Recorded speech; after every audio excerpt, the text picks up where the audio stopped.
Kalingap! Welcome back to my YouTube channel. Magandang araw po sa lahat. Sa amanda ko kayo ng mundo, naroroon ngayon. At ito nga guys, no, panibagong reaction tayo mga Kalingap. Dito kay Federico, matandang Pedring. Ayan, shoutout sa iyo dyan, no? Sana ay maliwanagan ang utak mo, no? Kasi nagkaroon ka ng channel para mambas dito sa mga Kalingap Angels, no? Especially po dito sa bahay ni Beyonce, no? Nung nakaraan, binas niya si Carla, no? Kung ano-ano mga pinagsasabi kay Carla, may mga kabastusan pang sinabi, mga Kalingap. Kaya ito ngayon, no? Isa rin ito sa mga reaction na natin mga Kalingap, no, yung about sa mga sinasabi niya dito kay Carla at kay Baby Beyonce. No, at ito nga guys, no, bago natin simulan yan, wala tayong gagamiting video about dito kay Federico na to. At ang panawagan ko lang mga Kalingap, no, yung mga supporters po ng Kalingap, nagkakaroon siya ng views ng dahil sa Team Kalingap, nagkakaroon siya, na-monetize na ata siya mga Kalingap, at ayun nga, no, mayroon na siyang 2,000 subscribers. Sana hindi niyo po yan sinubscribe, no. Kung kayo po ay tunay na Kalingap, dapat yung mga anti-Kalingap, hindi niyo po yan sinusuportahan. So bago natin simulan yan mga Kalingap, shoutout muna tayo sa ating founder, Kuya Bal Santos Matubang, Ate Edna Vlogs at Kalingap Rab. At sa lahat po ng mga nasalanding pad, ambassador, deputy at mga Kalingap Scouters, miga-miga love shoutout po sa inyong lahat. At syempre sa mga kasamahan ko pong reactor, Team Bios, Karipa, at sa lahat po ng mga reactor po na nandito po sa Team Kalingap, miga-miga love shoutout po sa inyong lahat. At sa mga kapwa ko po OFW na walang sawang sumusuporta po sa aking maliit na YouTube channel at sa buong Team Kalingap at yung mga nandiyan po sa Pilipinas, shoutout po sa inyong lahat. Mag-iingat po kayo mga Kalingap.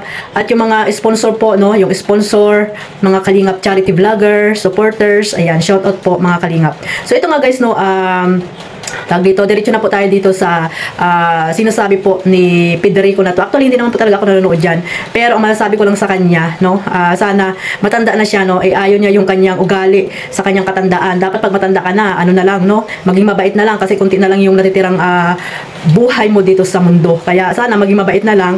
At kung magcha-channel ka man, no, nagkaroon ka ng channel para mambalahura or lagi mong itatapik ang mga Kalingap Angels like Beyonce. Ano bang pakialam mo, no? Anong pakialam mo dyan sa mga bahay ng Kalingap, ni Kalingap Rab dito kay Beyonce, no? Hindi naman binubulsa ni Kalingap Rab ang mga dapat gawin dyan sa bahay ni Baby Beyonce. Actually, napakaraming gastos din dyan ni Kalingap Rab galing sa kanyang YouTube channel, no? Imagine, napakalaki po ng bahay na yan. Kaya sana isip-isip din, Lolo Pedring, hindi yung puro kabatikos, pambabatikos. Ano ba ni, ano to, ni Salcedo? Isa din itong, katulad ni Salcedo na pakailamero sa mga sa Kalingap. Ayan, araw-araw yan ang kanilang topic, no, Kalingap. Sa bagay, wala talaga silang magiging views. Katulad yan ni Pedring, no. Nagkaroon siya ng channel nang dahil sa pambabatikos.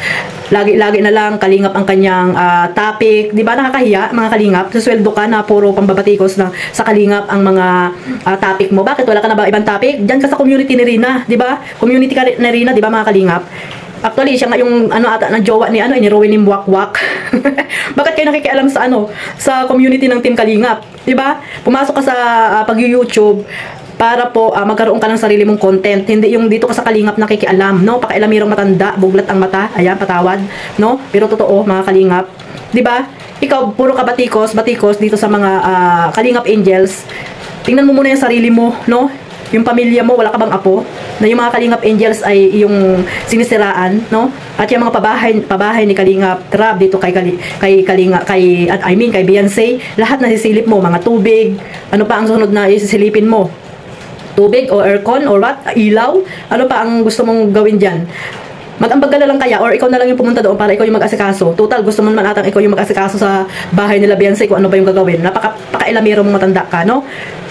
Sana guys, mga Kalingap, huwag nyo na po itong panoorin, no? Nagkakaroon siya ng views ng dahil lamang sa Team Kalingap. Sigurado kasi yung community ng Rina, kunti lang naman ang niyan, ang mga nanonood dyan, sila lang din naman, di ba? Kaya nga, di ba, nakikialam sila sa Team Kalingap kasi nga ang community ni Rina ay bagsak na, no? Laos na yan, mga Kalingap, no? Yung community ni Rina. Kaya puro sila, hindi sila makatulog or puro sila pambabatikos dito sa kay Kuya Bal, kay Kalingap Rab. Lalo naman na itong si, na ito, kakambal ata ito ni Salcedo, no? Napakakapal ng mukha mong matanda ka, no, mga Kalingap? Napakakapal ng mukha. Nagkaroon ng channel para lamang mambatikos. Hindi ka ba hindi ka lahat natutulog? Madaling araw ata. Madaling araw-araw, minu-minu. Oras-oras, lalo naman nung hindi pa ata siya monetize. Kaka-live lang ngayon. Mamaya nag-live na naman. After 2 hours, live na naman siya. Parang parang napipressure siya sa kanyang YouTube channel. Kaya gusto niya agad na tawag dito ma-monetize ang kanyang YouTube channel sa kaparaan ng hindi maganda, no? Puro pambabatikos, dito ka na Kalingap Rab, Kuya Bal. Dapat dito ka na lang punta sa Team Kalingap. gusto mo lang ata na sumakop dito sa Team Kalingap, hindi ka na lang nagsabi kay Kuya Bal. Hindi yung puro ka dyan, topic mo, Kuya Bal, Kalingap Rab, mga Kalingap Angels na hindi ka naman inaano. Di ba?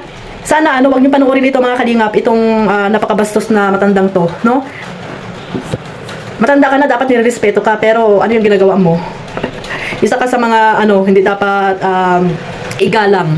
Kasi nga ganyan yung pag-uugali mo, Manong Pedring, no? Katulad niyan, yung mga reactor na binabalahura ka. Kasi nga, ganyan yung ugali mo. Balahura ka din. Lalo na sa Kalingap, kila Kuya Bal, na hindi ka naman inaano. Bakit? Wala kang views? Pag hindi si Kuya Bal ang topic mo, pag hindi Kalingap ang topic mo, wala kang views? Na-monetize ka na ba, Manong Pedring? Nakasahod ka na ba? Or kulang pa yung sahod mo? Ay, pambihira ka. Matanda ka na, dapat manahimik ka na lang. Kung mayroon kang channel, yung mga bahay mo na lang i-content mo. Yung paligid mo, kung nagtatanim kayo sa paligid mo, or sabi nga, nag-ano ka, di ba, nananahi ka, Manong, dapat yan ang i-content mo, yung kung paano ka gumawa ng isang, dyan, pantalon, kung paano mo itahi, or buuin yung pantalon, mga Ay, grabe ka talaga. So, sana mga Kalingap, huwag niyo po itong suportahan, itong matandang tono, huwag niyo pong panoorin para langawin ang kanyang YouTube channel. Kasi karamihan naman talaga dyan na nanonood ay mga Kalingap. Kaya ayan guys, nagkakaroon siya ng, views ng dahil po sa Team Kalingap. Kasi nga, inaaraw-araw niya na di ba? Kung walang views yan, hindi niya po inaaraw-arawin ang pag-content dito sa Team Kalingap. So, hanggang dito na lang po mga Kalingap, at God bless po sa lahat. Mabuhay po ang Team Kalingap, at huwag niyo pong kalimutang suportahan ang ating founder, Kuya Bal Santos Matubang. At isama nyo na rin si Kalingap Rab, syempre. At ang inyong lingkod, Kalingap Maymay. Maraming pong salamat sa sumusuporta sa aking maliit na YouTube channel. Mabuhay ang Team Kalingap. Bye-bye.